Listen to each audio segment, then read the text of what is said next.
Now, for this guy, it sure did escalate quickly, right? I mean, those high schoolers down in Texas, I think it's Buda, Texas, they were just exercising their First Amendment rights, right? They walk out of school, they're gonna go protest in the streets. They're protesting ICE, and they're tired of all the danger and destruction that organization's causing in all the American cities. So these kids are like, fuck this, let's go out and let's have our say. They take to the streets. This pitiful excuse of a human being could have just driven by. And I bet he's wishing he did, because he got his ass whooped. Because this guy decides he's going to get out of his truck and he's going to go confront some high schoolers. Hold on a second. He's going to go confront a high school girl. And that's exactly what he does. The video is just, mwah. The kids that were taking video understood the assignment. It shows very clearly this guy, he's charging at a girl. And I think what may have happened is I'm not sure if she tried to take his hat or if she just flicked it off his head. But either way, it looks like the tussle is originally over a hat. He turns, he starts swinging, she starts swinging. And at some point, she's backing up and he's charging at her. And he had a good 50 pounds on this girl.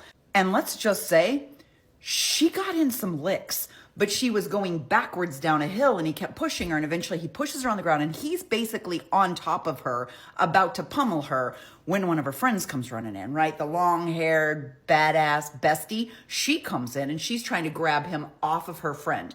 So he turns and he's swinging on her and they're going, and the little one's still on the ground and she's bicycle kicking to save her fucking soul. She's down on the ground. The friend is tussling with them. Here come the boys. And rumor has it that a couple of these young men are on the wrestling team. So they show up from behind. He didn't even see him coming. They circle and they swoop in. This one kid grabs him and just goes to take him down. But he's got his arms around the long-haired girl. And so he's trying to take her down. So now she's going down. She's on the bottom of the pile. The little one who was bicycle kicking, who the original victim, she gets up and she's like, piece of shit. And she's throwing some punches. It's beautiful.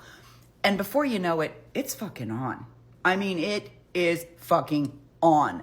There's 25 kids on this guy and they're swarming him. And it's cute because, let me just tell you, this is how the internet reacted. Like, you just got beat up by somebody wearing a Minecraft backpack. This one is my favorite. Yeah. The comments are to die for.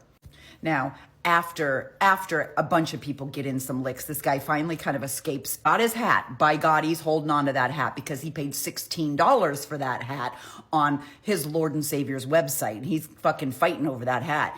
But he storms back to his truck. Now, your Gen X auntie's going to give you some advice here. I get the idea that it's really fun to kick the shit out of a Nazi. But imagine how much more fun it would have been to take the keys to his truck. How would this have ended if he couldn't have gotten in his truck and driven away? And that sissy-ass little boy would have had to be like, who has my keys? And he'd had to call a fucking tow truck to come get his car. Write that one down for next time. But the point being, you don't go after teenage girls. You don't go after any teenagers. They're minors. And all they're doing is expressing their First Amendment right. You don't get out of your vehicle. You don't confront them. You sure as shit don't hit a teenage girl. He deserved every single lick he got.